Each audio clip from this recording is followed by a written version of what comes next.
بسم اللہ الرحمن الرحیم۔ وہ خاتون جس کی شکایت 7 آسمانوں پر سنی گئی، یہ خلیفہ دوم امیر المؤمنین حضرت عمر بن خطاب رضی اللہ عنہ کے دور خلافت کا ایک روشن دن تھا۔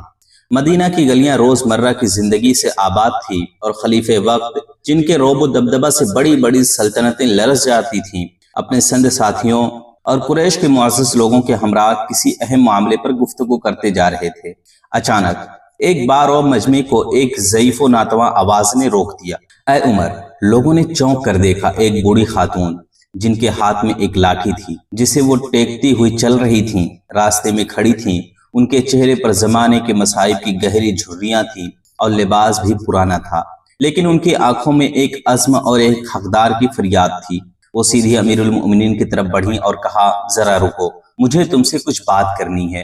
مجمع میں موجود لوگ جو خلیفہ کے جلال سے واقف تھے حیران رہ گئے کہ ایک عام سی بڑھیا نے خلیفہ کو اس طرح بھری مجلس میں روک لیا۔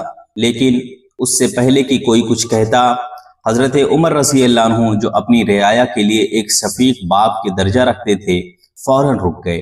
آپ رضی اللہ عنہ نے اپنے ساتھیوں کو وہیں رکنے کا اشارہ کیا اور خود اس خاتون کی طرف بڑھے۔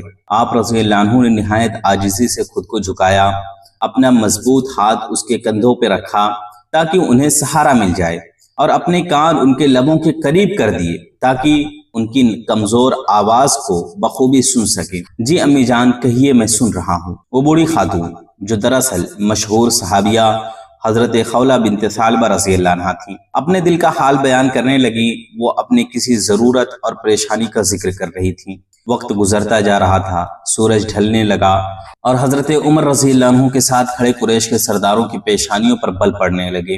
وہ بے چینی سے پہلو بدل رہے تھے۔ انہیں حیرت تھی کہ امیر المؤمنین جن کے پاس سلطنت کے اتنے اہم کام ہیں، وہ ایک معمولی سی بڑھیا کی باتوں میں اتنا وقت کیوں صرف کر رہے ہیں۔ لیکن حضرت عمر رضی اللہ عنہ وہیں کھڑے رہے۔ آپ رضی اللہ عنہ مکمل سکون اور انہماک سے ان کی ہر بات سنتے رہے۔ ان کے چہرے پر اکتاہٹ کا شائبہ تک نہ تھا۔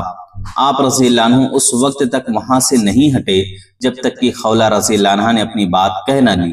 آپ رضی اللہ عنہ نے ان کی ضرورت کو پورا کرنے کا مکمل انتظام نہ فرما دیا۔ جب وہ خاتون مطمئن ہو کر دعا دیتی ہوئی رخصت ہوئی، تب آپ رضی اللہ عنہ واپس اپنے ساتھیوں کی طرف پلٹے۔ آتے ہی مجمع میں سے ایک شخص جو شاید اپنی بے صبری چھپا نہ سکا بول اٹھا، اے امیر المؤمنین، آپ نے قریش کے ان معزز آدمیوں کو ایک بڑھیا کی خاطر اتنی دیر تک روکے رکھا؟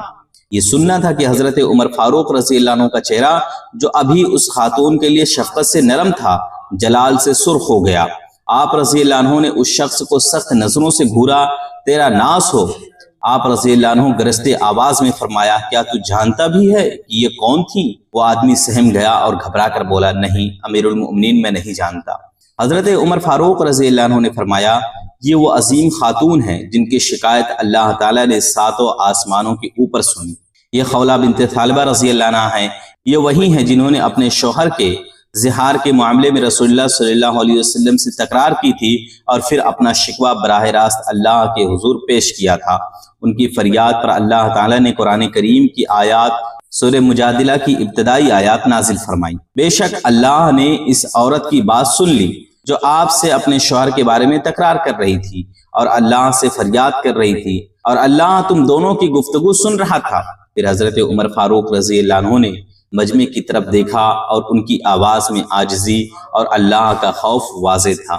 خدا کی قسم، اگر یہ خاتون رات تک بھی میرے ساتھ کھڑی رہتی، اپنی بات کہتی رہتی، تو میں بھی ان کی ضرورت پوری کرنے تک یہاں سے واپس نہ لوٹتا، چاہے مجھے اگلی صبح کی نماز بھی یہی کیوں نہ ادا کرنی پڑتی۔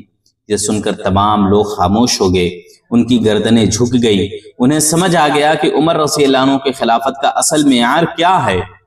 یہ وہ انصاف، عاجزی، اللہ کا خوف تھا جس نے انہیں فاروق بنایا تھا، اور یہ سبق تھا کہ اسلامی ریاست میں ایک عام عورت کا مقام قریش کے سرداروں سے کہیں بلند ہو سکتا ہے، خاصتاً جب اس کی آواز کو خود رب العرش نے سنا ہو۔